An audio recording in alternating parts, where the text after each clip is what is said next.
Social মিডিয়াতে আওয়ামী লীগ নিয়ে আর কোনো ভালো কথা বলা যাবে না। আমিও বলি, আমি সকালবেলা উঠি আমি বলি শেখ হাসিনা একজন ফ্যাসিস্ট। আমি তখন বাসার নিচে নামে আমি বলি শেখ হাসিনা একজন ফ্যাসিস্ট। আমি গাড়ির ভিতর ঢুকে আমি বলি শেখ হাসিনা একজন ফ্যাসিস্ট।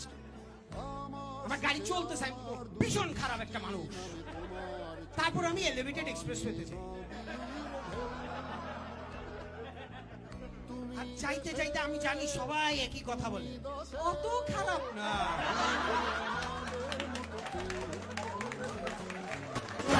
তোমায় মন গহিনে হৃদয় আছে যে বঙ্গবন্ধুর কন্যা তুমি বাংলাদেশের নেতা।